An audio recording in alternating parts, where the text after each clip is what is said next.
शालेय गणवेश योजना खासगी कंपनीला देऊन बचत गटाच्या महिलांसोबत अन्याय केला असल्याचा आरोप भारतीय क्रांती सेनेच्या वतीने करण्यात आलाय। या भ्रष्टाचाराची चौकशी करून फौजदारी गुन्हे दाखल करा अशी मागणी देखील यावेळी करण्यात आली आहे। स्वतःच्या पोटाची खळगी भरण्यासाठी त्यांनी महिला बचत गटाच्या माता बहिणींच्या पोटावर लाथ मारली। महाराष्ट्र शासनाने गोरगरीब विद्यार्थ्यांना मोफत गणवेश मिळावा या उद्देशाने महिला बचत गटांनी तो त्यांना शिवून द्यावा असा उपक्रम राबवण्याचं ठरवलं होतं। गोरगरीब विद्यार्थ्यांना गणवेश मिळेल आणि महिला बचत गटांना काम मिळवून 2 पैसे मिळेल, परंतु असे न करता आपल्या महिला आर्थिक विकास महामंडळाच्या जिल्हा समन्वयक अधिकारी आणि कर्मचाऱ्यांनी संगनमत करून खासगी कंपन्यांकडून कमिशन घेऊन गणवेश त्यांच्याकडून शिवून घेतले।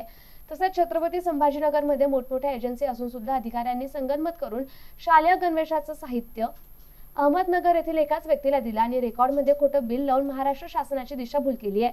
तर पोर्टेबल बँडर्स ही योजना जिल्हा नियोजन समिती छत्रपती संभाजीनगर जिल्हा कार्यालय यांनी राबवली असता जे स्टॉल महिलेला देण्यात आले ते छत्रपती संभाजीनगर जिल्ह्यात न घेता आणि शिवाय निवेदिका न देता नाशिक येथील मे आयन ग्रीन इन्फ्रा या कंपनीला का देण्यात आले। ज्या महिला बचत गटावर उदरनिर्वाह आहे त्याच माता बहिणींसोबत हा झालेला मोठा अन्याय आहे। तसेच याकरिता मॅनेजरची चौकशीची मागणी आंदोलकांनी केली आहे।